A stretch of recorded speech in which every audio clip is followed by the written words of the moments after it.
بسم الله الرحمن الرحيم. الحمد لله حمدا كثيرا طيبا مباركا فيه. الحمد لله حمدا كثيرا طيبا مباركا فيه. الحمد لله حمدا كثيرا طيبا مباركا فيه. اللهم صل على سيدنا محمد وعلى آل سيدنا محمد وبارك وسلم. اما بعد فاعوذ باللہ من الشیطان الرجیم. بسم اللہ الرحمن الرحیم. ان الدین عند اللہ الاسلام. صدق اللہ العظیم.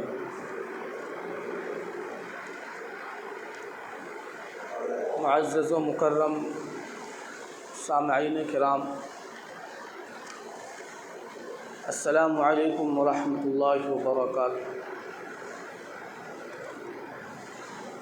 اللہ تبارک و تعالی قرآن کریم کے اندر فرما رہے ہیں کہ ان الدین عند اللہ الاسلام. دین تو محض اسلام ہی ہے، اور عمل کرنے کا اور کسی دین کی پیروی کرنے کا اگر ہے تو وہ صرف اور صرف دین اسلام کی پیروی ہے. دین اسلام جو کہتا ہے وہ حق ہے، وہ سچ ہے، اسی کے مطابق زندگی گزارنا اصل زندگی ہے. اس کے علاوہ جتنے بھی دین ہیں وہ سب کے سب باطل ہے، سب کے سب جھوٹ، فریب اور دھوکہ ہے. جب قرآن کریم سے اس بات کا فیصلہ ہو گیا کہ دین صرف اور صرف اسلام ہے، تو پتہ چلا کہ جو شارع دین ہے، شارع اسلام ہے، یعنی جو اسلام کو پروان چڑھانے والی ذات ہے، وہ بھی برحق ہے، سچ ہے، اس کے طریقے بھی حق اور سچ ہے. اب جب یہ بات بھی ثابت ہو گئی کہ جس نے اس دین کو پروان چڑھایا، جس نے ہمیں اس دین پر چلنے کا سلیقہ اور طریقہ سکھلایا، وہ سچا ہے، تو پھر اس سے یہ بات بھی ثابت ہوتی ہے کہ اس کی امت اور اس کی قوم بھی حق اور سچ ہے. اب یہاں پر آپ کو یہ سمجھ میں آ گیا ہوگا کہ جب دین قرآن کریم سے حق ہونا، وہ دین اسلام ہی حق ہے، اس کا ثبوت ہو گیا. جس نے اس کو پروان چڑھایا ہے تو وہ بھی حق اور سچ ہے، تو اس کی امت بھی حق ہے. پتہ چلا کہ امت محمدیہ صلی اللہ علیہ وسلم ہی صحیح اور سچا اللہ تبارک و تعالیٰ کا بندہ ہے. سچے دین کو اتباع کرنے والا یا پھر سچے دین کے اوپر گامزن رہنے والا، عمل کرنے والا، وہ صرف اور صرف امت محمدیہ ہے. تو امت محمدیہ کا کیا فرض بنتا ہے؟ کیونکہ نسبت سے انسان تو کیا ایک پتھر کی بھی مقدر سنور سکتی ہے، اور نسبت سے ایک پتھر کی مقدر بگڑ سکتی ہے. بعض لوگ ہوتے ہیں نسبت کو نہیں مانتے کہ نہیں، نسبت کوئی چیز ہی نہیں ہے، یہ سراسر غلط ہے، اور ان کی باتوں کے اندر آ جانا یہ ہمارے لیے ضلالت اور گمراہی کا سبب بنے گا۔ ایک پتھر ہے، اس کی نسبت جنت سے ہو جاتی ہے، اس کی نسبت اللہ اور اس کے رسول سے ہو جاتی ہے، اس کی نسبت اللہ کے گھر بیت اللہ سے ہو جاتی ہے۔ ایک پتھر اس کی نسبت ایک امت محمدیہ علی نبینا علیہ الصلاۃ والسلام کی مقدس جماعت، جو کہ صحابہ کرام رضوان اللہ تعالی عنہم اجمعین ہیں، ان کی طرف ہو جاتی ہے کہ انہوں نے اس پتھر کو بوسہ دیا ہے، اس امت کے پیغمبر نے اس پتھر کو بوسہ دیا ہے، تو اس پتھر کی مقدر سنور جاتی ہے۔ کیسے سنور جاتی ہے کہ رہتی دنیا تک کے انسانیت کے لیے اور ہر ایک مسلمان کے لیے جس کا وہاں جانا اللہ نے مقدر کر دیا ہے، اسے کہا گیا کہ تمہیں حجر اسود کو بوسہ دینا ہے پتھر، لیکن نسبت اس کی کہاں گئی؟ تو جس کی وجہ سے اس کی مقدر سنور جاتی ہے اللہ اس کے رسول کی طرف، امت محمدیہ علی صاحبہ الصلاۃ والسلام کی طرف، تو اس کی مقدر سنور گئی۔ اور ٹھیک اسی کی طرح اسی کے جنس سے ایک پتھر ہے کہ اس کی نسبت شیطان کی طرف جاتی ہے، اور اس کی نسبت شیطان کی نشانی کے طور پر اسے نصب کر دیا جاتا ہے، اسے کسی جگہ بنا دیا جاتا ہے۔ اب نسبت بدل گئی، یہاں پر نسبت شیطان کی طرف گئی، تو جس طریقے سے شیطان ہمیں دلوں کے اندر، ہمارے نفس کے اندر، ہمارے وہم و خیال کے اندر وہ وسوسے ڈالتا ہے، وہ برائی کا عزم ڈالتا ہے، برائی کی طرف لے جانے کی کوشش کرتا ہے، وہ ہم سے برائی کروانے کی طرف بالکل پیچھے پڑا رہتا ہے۔ تو کہا گیا کہ جب کوئی وسوسہ آئے تو کہہ دو اعوذ باللہ من الشیطان آمنت باللہ ورسولہ، اعوذ باللہ من الشیطان آمنت باللہ ورسولہ، کہ اللہ کی میں پناہ چاہتا ہوں، اللہ کے امان میں، اللہ کی حفاظت میں آتا ہوں شیطان مردود سے۔ اور آمنت باللہ ورسولہ، کہا گیا کہ میں اللہ کے اوپر ایمان لاتا ہوں اور اس کے رسول کے اوپر ایمان لاتا ہوں۔ تو جب ایک پتھر کی نسبت شیطان کی طرف ہو جاتی ہے تو اس کے بارے میں حکم ہوتا ہے کہ ہر حاجی جا کر اسے پتھر مارے، جب تک اسے پتھر نہ مارے اس کا حج صحیح طریقے سے مکمل نہ ہو۔ تو یہ نسبت کا کمال ہوتا ہے، نسبت کا کرشمہ ہوتا ہے۔ تو اس بات کو اور اس بات کا انکار کرنا، اس بات کو لغو اور فضول سمجھنا، یہ ہماری سمجھ میں نہیں آتا ہے۔ اگر نسبت نہیں ہے تو پھر ہم امت محمدیہ محمد صلی اللہ علیہ وسلم کی طرف نسبت کیوں کرتے ہیں؟ ہمارا مقام، ہمارا مرتبہ بس اسی چیز سے بڑھ جاتا ہے کہ ہم اللہ کے حبیب صلی اللہ علیہ وسلم کی امت ہے۔ اس لیے جب کہ اللہ کے پیارے حبیب صلی اللہ علیہ وسلم امام الانبیاء ہے، سید الانبیاء ہے، سید الرسل ہے، فخر الرسل ہے، تو اس کی امت سید الامم ہے، فخر الامم ہے، اور اس کی امت امام الامم ہے، کہ امتوں کی امام ہے، امتوں کی سردار ہے، امتوں کا فخر ہے۔ اور اگر ہم نسبت کو کاٹ دیتے ہیں تو پھر ہماری کوئی حیثیت نہیں رہتی ہے۔ تو بہرحال جب ہماری نسبت اتنی بڑی ہستی کے ساتھ جڑ جاتی ہے تو ہمارا بھی فرض بنتا ہے کہ ہم اس مقام کو، اس مرتبے کو، اس نسبت کو پہچان کر ہم اس اللہ کے حضور حاضر ہو کر اس کے احکام کو، اس کے فرائض کو اپنے اوپر ہمہ وقت اور ہر لحظہ، ہر لمحہ لاگو کیے رکھے۔ ہم جہاں بھی ہو ہمیں یہ دھیان ہونا چاہیے کہ وہ پروردگار ہمیں دیکھ رہا ہے۔ چاہے ہم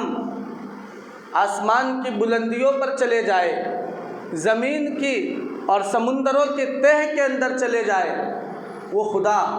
ہمیں ہر وقت دیکھتا ہے۔ اور قرآن کریم کے اندر خود ہے ان ربک لبالمرصاد، آپ کا پروردگار آپ کو اور آپ کی طرف گھات لگائے ہوئے بیٹھے ہیں۔ اب گھات لگائے ہوئے بیٹھنا، اس کی مثال اس سے سمجھیے کہ ایک شکاری ہے، وہ شکار کرنے جاتا ہے، اسے جب اپنا شکار مل جاتا ہے تو وہ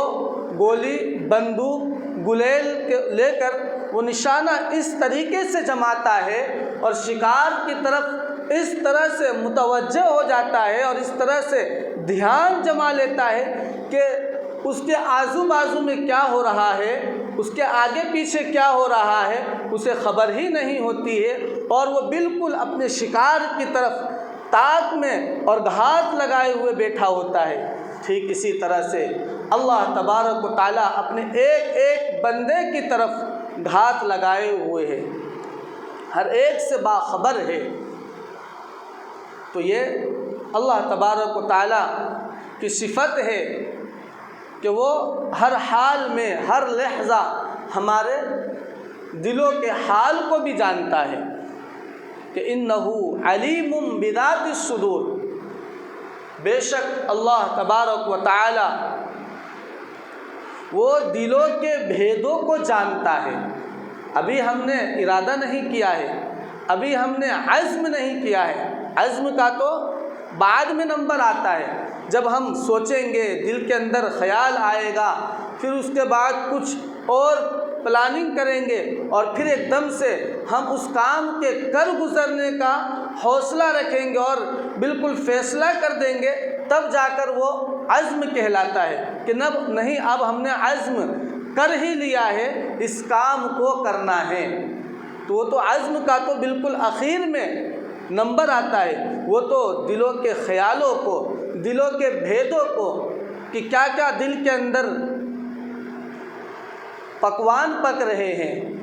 کہ ابھی کل کی قربانی کے بعد ہمیں کیا کرنا ہے۔ کل جو ہم بکرا ذبح کریں گے تو اس کی بریانی بنے گی کہ پلاؤ پکے گا، چاہے ہم کسی کو کہہ نہیں رہے ہیں، آپ کسی کو بتا نہیں رہے، لیکن پلاننگ پوری ذہن و دماغ کے اندر ہو چکی ہے۔ بیٹے کے دل کے اندر ہے کہ اس کا کباب بنایا جائے، بڑے کے دل کے اندر ہے، باپ کے دل کے اندر ہے نہیں اس کی بریانی بنے گی، ماں کے دل کے اندر ہے نہیں اس کا پلاؤ بنے گا۔ اب سب اپنے دل کے اندر لے کے بیٹھے ہوئے ہیں، اب فیصلہ تو جب ہی ہوگا کہ کل قربانی ہوگی اور پھر اس کے بعد گوشت اندر آئے گا تو کیا کیا جائے گا، تو وہاں پر ہر ایک کا خیال ظاہر ہوگا کہ اب کیا کیا جائے۔ تو خیال ہمارے دل کے اندر انگڑائیاں لے رہی ہے، وہ خدا اس کو بھی جانتا ہے۔ یہ ہوتا ہے خیال، ابھی کسی کو ہم نے بتایا نہیں ہے لیکن اللہ جان رہا ہے۔ تو اس لیے ہمارا یہ وہم، یہ گمان کہ ہم جو کر رہے ہیں اس سے اللہ غافل ہے، اللہ غافل نہیں ہے۔ اللہ موقع دیتا ہے، اللہ ڈھیل دیتا ہے۔ استدراج اسی کو کہا گیا ہے کہ ایک چرواہا، چاہے وہ بکری چرواہا ہو، وہ بھینس گائے چرواہا ہو، وہ اونٹ اور اس طرح سے گھوڑے خچر چرانے والا ہو، وہ اپنے جانور کے گلے کے اندر رسی باندھ دیتا ہے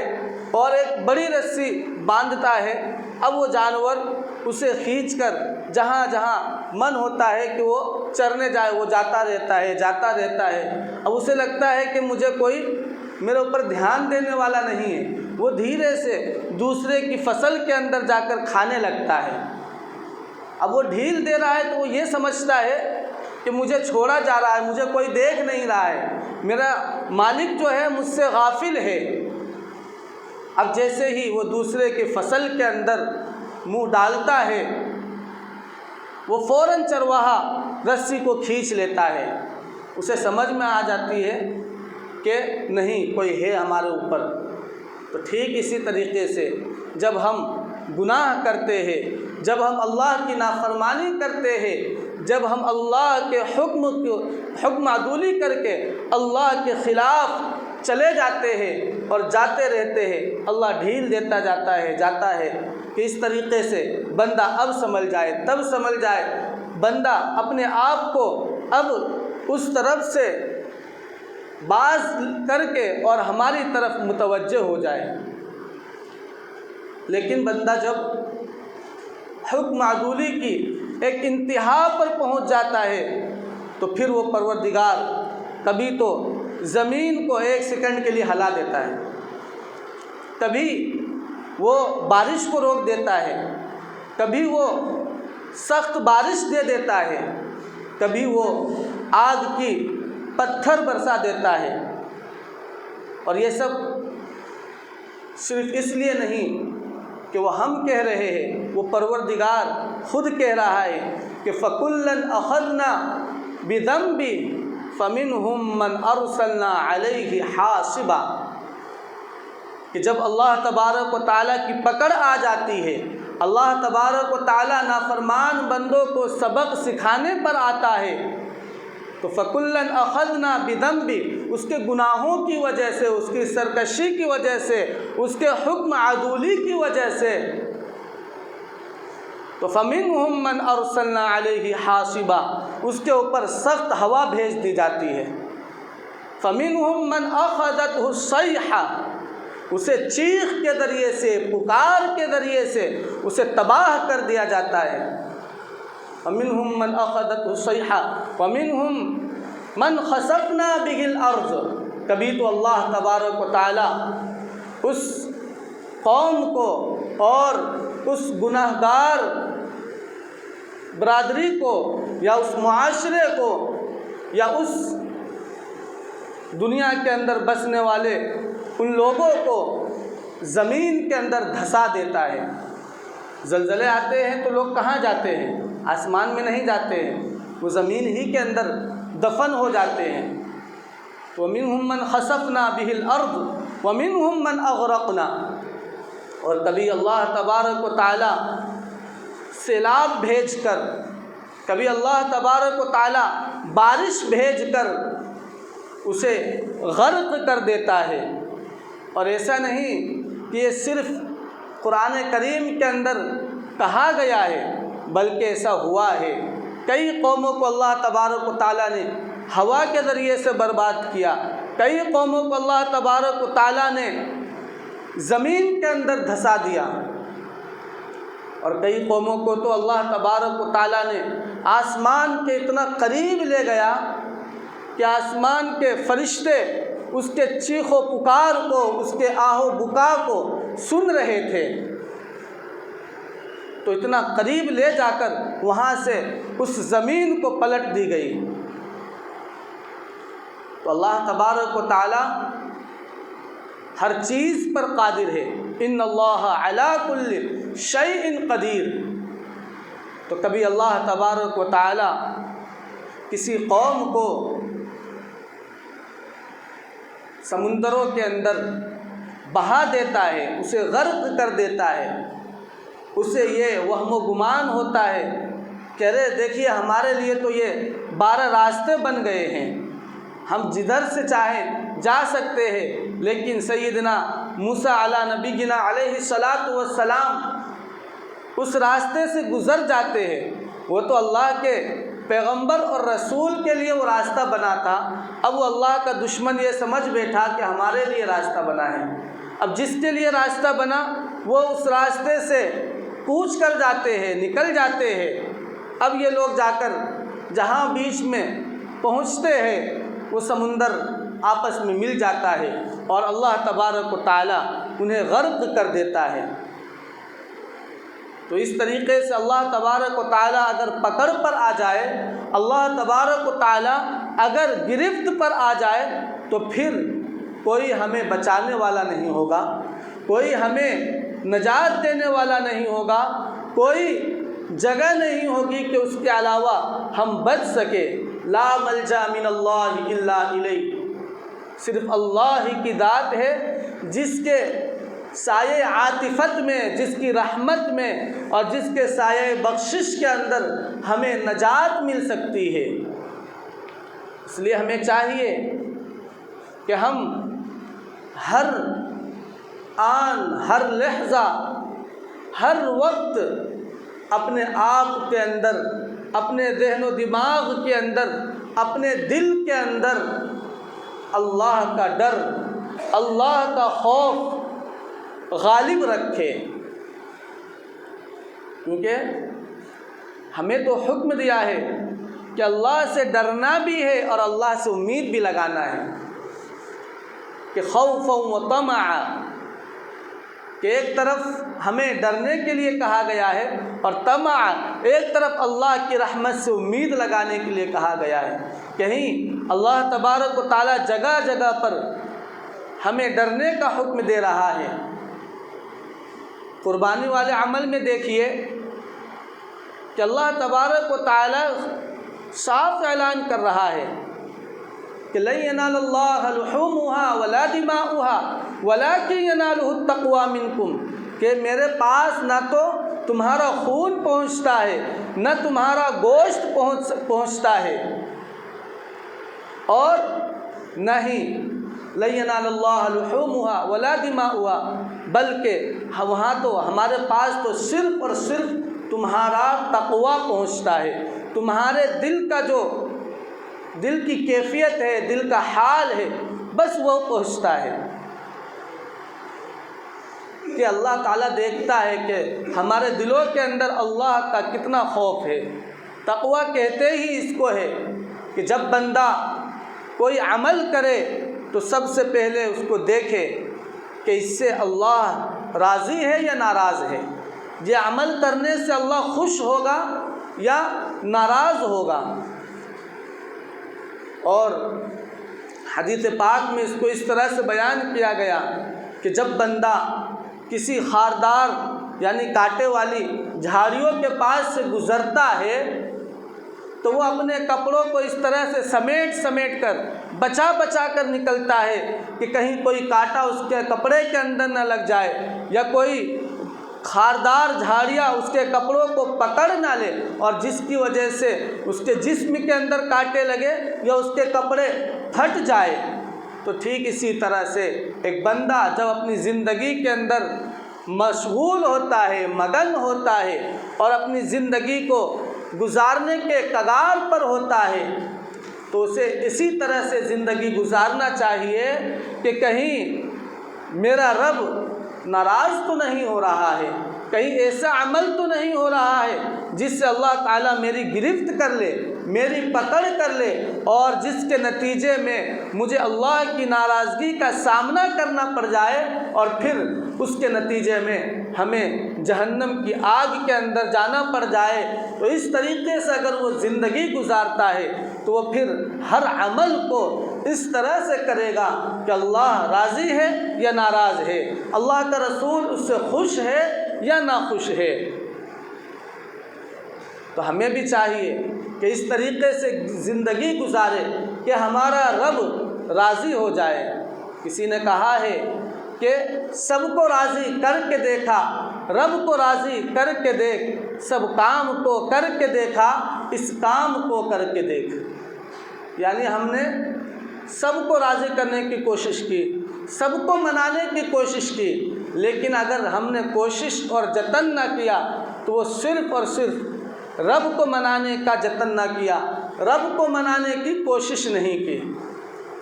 دنیا والے جو ہوتے ہیں وہ اپنی اکڑ کے اندر، اپنی انا کے اندر،